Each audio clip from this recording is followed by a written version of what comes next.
Welcome to doctor Shani's kitchen. ഇന്ന് ഞാൻ ചെയ്യാൻ പോകുന്നത് നല്ലൊരു ഈവനിങ് സ്നാക്കിന്റെ റെസിപ്പിയാണ്. മറ്റൊന്നുമല്ല, തനി ചായക്കട സ്റ്റൈൽ അല്ലെങ്കിൽ തട്ടുകട സ്റ്റൈലിലുള്ള ഒരു നാടൻ ഉള്ളിവടയുടെ റെസിപ്പിയാണ് നമ്മളിന്ന് ചെയ്യാൻ പോകുന്നത്. വളരെ പെട്ടെന്ന് തന്നെ നമുക്ക് തയ്യാറാക്കാൻ പറ്റുന്ന നല്ല ടേസ്റ്റി ആയിട്ടുള്ള അതുപോലെ നല്ല ക്രിസ്പി ആയിട്ടുള്ള ഒരു ഉള്ളിവട എങ്ങനെയാണ് തയ്യാറാക്കുന്നതെന്ന് നമുക്ക് നോക്കാം. അതുപോലെ തന്നെ ഞാൻ എപ്പോഴും പറയാറുള്ളത് പോലെ നിങ്ങൾ ആദ്യമായിട്ടാണ് എൻ്റെ ചാനൽ കാണുന്നതെങ്കിൽ ദയവായി ഒന്ന് സബ്സ്ക്രൈബ് ചെയ്യുക. സബ്സ്ക്രൈബ് ചെയ്യുമ്പോൾ അതിനോടൊപ്പം കാണുന്ന ബെല്ലൈക്കൺ കൂടി ഒന്ന് പ്രസ് ചെയ്താൽ മാത്രമേ ഞാൻ അപ്ലോഡ് ചെയ്യുന്ന വീഡിയോസിൻ്റെ നോട്ടിഫിക്കേഷൻസ് നിങ്ങളുടെ മൊബൈലിൽ ലഭിക്കുകയുള്ളൂ. അപ്പോൾ നമുക്കിനി ഉള്ളിവട ഉണ്ടാക്കാൻ തുടങ്ങിയാലോ? നമുക്കിനി ഉള്ളിവട തയ്യാറാക്കുന്നതിന് ആവശ്യമായ ഇൻഗ്രീഡിയൻസ് എന്തൊക്കെയാണെന്ന് നോക്കാം. ഞാനിവിടെ ഇടത്തരം വലിപ്പമുള്ള ഒരു 3 സവാളയാണ് എടുത്തിരിക്കുന്നത്. സവാള തൊലിയൊക്കെ കളഞ്ഞ് വൃത്തിയായി കഴുകിയെടുത്തതിന് ശേഷം വളരെ കനം കുറച്ച് നീളത്തിൽ ഇങ്ങനെ അരിഞ്ഞെടുത്തിട്ടുണ്ട്. ഈ സവാള അരിയുമ്പോൾ എല്ലാവർക്കും ഉള്ള ഒരു പരാതിയാണ് കണ്ണിൽ നിന്ന് വെള്ളം വരുന്നു എന്നത്. ഉള്ളി അരിയുമ്പോൾ അങ്ങനെ ഒരു ബുദ്ധിമുട്ട് അനുഭവപ്പെടുന്നവർ സവാള തൊലി കളഞ്ഞതിന് ശേഷം അതിൻ്റെ രണ്ടറ്റവും മുറിച്ചതിന് ശേഷം ഒരു കുറച്ച് നേരം തണുത്ത വെള്ളത്തിലിട്ട് വെക്കുക. അങ്ങനെ ചെയ്ത് കഴിയുമ്പോൾ അതിൽ നിന്ന് വെള്ളം വരുന്നതിൻ്റെ പൂർണ്ണമായിട്ട് മാറില്ല എങ്കിലും കുറച്ച് നമുക്ക് കണ്ണിൽ നിന്ന് വെള്ളം വരുന്നത് ഒഴിവാക്കാൻ പറ്റും. നമുക്കിനി ഇതിലേക്ക് 2 ചെറിയ പച്ചമുളക് വളരെ നൈസായിട്ട് അരിഞ്ഞെടുത്തത് ചേർക്കണം. അതുപോലെ ഒരു ചെറിയ കഷ്ണം ഇഞ്ചി, നിങ്ങൾക്ക് വേണമെങ്കിൽ ചതച്ചിടാം, അല്ലെങ്കിൽ ഇഞ്ചി മിക്സിയിൽ അരച്ച പേസ്റ്റ് വേണമെങ്കിലും ചേർക്കാം. ഞാനിവിടെ വളരെ ചെറുതായിട്ട് കൊത്തി അരിഞ്ഞിട്ടുണ്ട്. ഒരല്പം കറിവേപ്പില ഇതുപോലെ അരിഞ്ഞെടുത്തിട്ടുണ്ട്. കറിവേപ്പില ചേർക്കുമ്പോൾ എപ്പോഴും അരിഞ്ഞ് ചേർക്കുന്നതാണ് നല്ലത്. അതുപോലെ ഇതിലേക്ക് ആവശ്യത്തിന് ഉപ്പ്, ഒരല്പം മഞ്ഞൾപ്പൊടി, കളർ കിട്ടുന്നതിന് വേണ്ടി ഒരല്പം കാശ്മീരി റെഡ് ചില്ലി, ഒരു നുള്ള് കായം ഒരു ഫ്ലേവറിന് വേണ്ടിയിട്ടാണ്. പിന്നെ നമ്മൾ ഉള്ളിവട തയ്യാറാക്കുന്നത് കടലമാവ് ചേർത്താണ്. കടലമാവ് ഞാനിവിടെ ഒരു 4 ടേബിൾ സ്പൂൺ എടുത്ത് വെച്ചിട്ടുണ്ട്. എത്ര കടലമാവ് വേണ്ടി വരുമെന്ന് നമ്മൾ മാവ് കുഴച്ചതിന് ശേഷം ഞാൻ പറയാം. അതുപോലെ വറുത്ത അരിപ്പൊടി, അത് അപ്പത്തിൻ്റെ പൊടിയാണ് ഞാനിവിടെ എടുത്തിരിക്കുന്നത്, 1 ടേബിൾ സ്പൂൺ എടുത്തിട്ടുണ്ട്. ഇത്രയുമാണ് നമുക്ക് ഉള്ളിവട തയ്യാറാക്കുന്നതിന് ആവശ്യമായ ഇൻഗ്രീഡിയൻസ്. നമുക്കിനി ഇതിലേക്ക് ആദ്യം ഒരല്പം ഉപ്പ് ചേർത്ത് കൊടുക്കാം. ഈ ഉപ്പ് ചേർത്തതിന് ശേഷം സവാള ഇങ്ങനെ കൈ ഉപയോഗിച്ച് നന്നായിട്ട് ഞെരടി കൊടുക്കുക. അപ്പോൾ അതിനകത്തുള്ള വെള്ളം ഇങ്ങനെ താനെ ഊറി വരും. ആ വെള്ളം മതിയാകും നമുക്കിനി ഈ മാവൊക്കെ ചേർത്ത് കുഴയ്ക്കാനായിട്ട്. എക്സ്ട്രാ വെള്ളം ചേർക്കേണ്ട ആവശ്യം വരാറില്ല. നമുക്ക് നോക്കാം. ഇത് നന്നായിട്ട് ഞെരടി കൊടുക്കുക. ഇനി ഇതിലേക്ക് നമുക്ക് എടുത്തു വെച്ചിരിക്കുന്ന പച്ചമുളക്, കറിവേപ്പില, ഇഞ്ചി ഇത് ചേർത്ത് കൊടുക്കാം. നമുക്കിനി ഇതെല്ലാം കൂടെ ഒന്നുകൂടെ നന്നായിട്ട് മിക്സ് ചെയ്യാം. ഇത് ശരിക്കും മിക്സ് ചെയ്തതിന് ശേഷം ഒരു 5 മിനിറ്റ് ഒന്ന് റെസ്റ്റ് ചെയ്യാനായിട്ട് വെക്കുക. അപ്പോഴാണ് ഇതിനകത്തെ വെള്ളത്തിൻ്റെ അംശം കൂടി വരുന്നത്. 5 മിനിറ്റ് ആയിട്ടുണ്ട്. നമുക്ക് ഈ സവാള എടുത്ത് നോക്കാം. സവാള നന്നായിട്ട് വെള്ളം വന്നിട്ടുണ്ട്. ഈ വെള്ളത്തിലേക്ക് തന്നെ നമുക്കിനി മറ്റ് മസാലപ്പൊടികളും മാവും ചേർത്ത് മിക്സ് ചെയ്തെടുക്കാം. ഞാനിതിലേക്ക് എടുത്തു വെച്ചിരിക്കുന്ന മഞ്ഞൾപ്പൊടി ഇട്ട് കൊടുക്കുകയാണ്. ഒരു കളറിന് വേണ്ടിയാണ് മഞ്ഞൾപ്പൊടി ചേർക്കുന്നത്. നമുക്കിനി ഇതിലേക്ക് മുളക് പൊടി ചേർത്ത് കൊടുക്കാം. എരിവില്ലാത്ത മുളക് പൊടിയാണ് ഞാനിവിടെ ഉപയോഗിക്കുന്നത്. മുളക് പൊടി നിങ്ങൾക്ക് ഇഷ്ടമില്ലെങ്കിൽ ചേർക്കേണ്ട ആവശ്യമില്ല, സ്കിപ്പ് ചെയ്യാവുന്നതേ ഉള്ളൂ. അതുപോലെ ഫ്ലേവറിന് വേണ്ടിയിട്ട് ഒരു നുള്ളു കായം ചേർക്കുന്നുണ്ട്. ചില സ്ഥലങ്ങളിലൊക്കെ പെരുംജീരകം പൊടിച്ച് ചേർക്കാറുണ്ട്. അതുപോലെ തന്നെ പെരുംജീരകം മുഴുവനായിട്ടും ചില സ്ഥലങ്ങളിലൊക്കെ ആളുകൾ ഈ ഉള്ളിവട തയ്യാറാക്കുമ്പോൾ അതിലിടാറുണ്ട്. പക്ഷെ ഞാനിവിടെ പെരുംജീരകത്തിൻ്റെ പൊടിയൊന്നും ചേർക്കുന്നില്ല. നമുക്കിനി ഇത് നന്നായിട്ടൊന്ന് മിക്സ് ചെയ്ത് കൊടുക്കാം.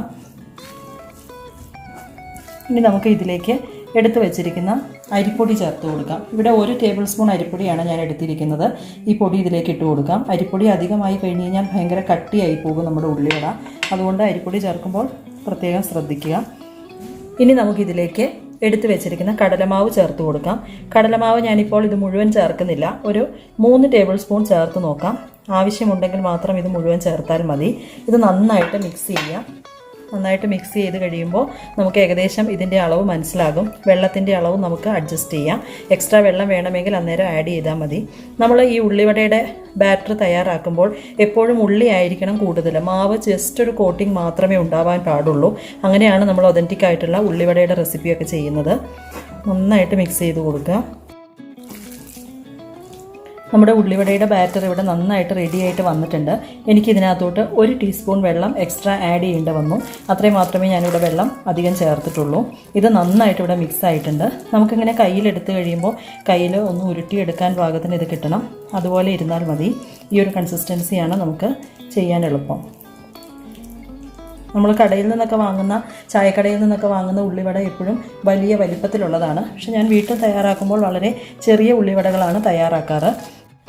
നമുക്കിനി ഉള്ളിവട തയ്യാറാക്കാം. ഉള്ളിവടയുടെ ബാറ്ററൊക്കെ തയ്യാറാക്കി കഴിയുമ്പോൾ നമുക്ക് അപ്പോൾ തന്നെ അത് ഫ്രൈ ചെയ്തെടുക്കാവുന്നതാണ്. അധികം നേരം വെക്കേണ്ട ആവശ്യമില്ല. മാത്രമല്ല സവാള ആയതുകൊണ്ട് തന്നെ അധിക സമയം വെച്ചിരുന്നാൽ ഇതിൽ നിന്ന് വീണ്ടും വെള്ളത്തിൻ്റെ അംശം ഉണ്ടാകും. അപ്പോൾ ബാറ്റർ കുറച്ചുകൂടെ ലൂസാവാൻ സാധ്യതയുണ്ട്. നമുക്കിനി ഇതെല്ലാം ഫ്രൈ ചെയ്തെടുക്കാം.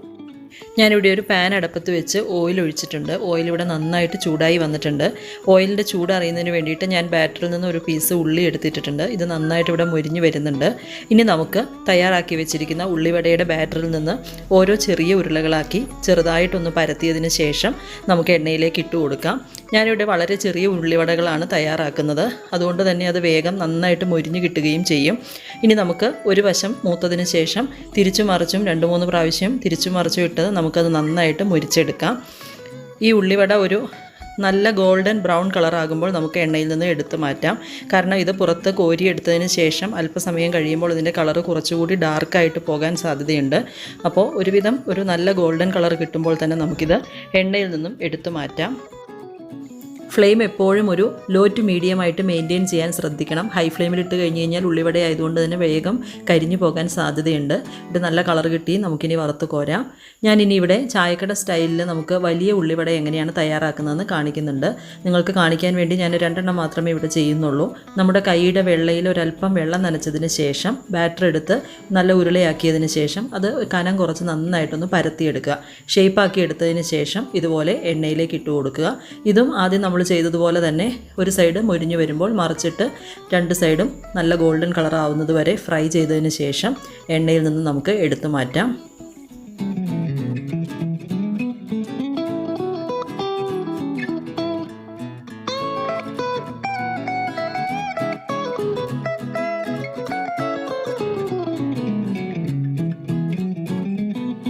അങ്ങനെ നമ്മുടെ ചൂടൻ ഉള്ളിവട ഇവിടെ റെഡി ആയിട്ടുണ്ട്. കൂടെ ഒരു ഗ്ലാസ് ചൂട് ചായയും.